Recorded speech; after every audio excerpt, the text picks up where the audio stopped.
අම්මාරුන්ගේ දිනේට අම්මට මොනවද දුන්න තෑග්ග ඔයා? මම අම්මට මුකුත් දුන්නේ නැහැ. මං අම්මට ආදරේ කියලා නම් කිව්වා. අක්කා කිව්වද මොනවද අම්මා කිව්වද? අම්මා මගේ පුතා හොඳට ඉගෙන ගන්න කියලා කිව්වා. අයියේ එහෙම කිව්වා. දැන් අම්මාවරුන්ගේ දවසේ දැක්කද ටීවී එකේ ගොඩක් දේවල් කියා මොනවද දැක්කේ? ඔව් සර් මේ ඇක්සිඩන්ට් එකක් වුණේ. මේ කතරගම බස්. ඔව් මේ බස් එකට යට වෙලා අම්මා කෙනෙක් දරුවෙක් මේ දරුවව අතාරින්න නැතුව බස් එකෙන් අල්ලන් ඉන්නවා. මේ දරුවව අතින් අල්ලන් ඉන්න බස් එකට යට වෙලා ඒ කියන්නේ සර් අර බස් එකට යට වෙලා අපි දෙයක් අතාරිනවනේ බස් ඒකට යට වුණා.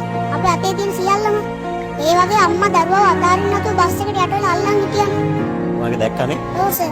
මේ අම්මගේ සම මේ ඇහැට කඳුලක් එක්කලා ඉන්නද? රටේම කට්ටිය වෙලා ඇඬුව එක දැකලානේ. මට දැනුණා අම්මා ගැන ගොඩක් ආදරේ දැනුණා ඊට පස්සේ. ඔව් අම්මා මගේ අම්මත් එහෙම වෙන්නේ.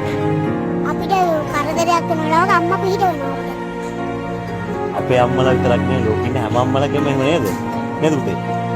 ඉතින් ඔයාට දැන් මොනවද දැන් මං මේ ඇහුවොත් අම්මට සමාන වචනයක් මේ ලෝකේ තියෙනවද? අම්මම තමයි අම්මට සමාන කරන්න කවුරුත් නැහැ මේ ලෝකේ. උණුහුම මටම දිදී ඒ හිතලේ නිදී නෑ තව දුක් කන්ද නිම්මා තුන් ලෝකයම රැකි ඈ මහ පිරිත වෙනි සසරම අත් නොහරි අම්මා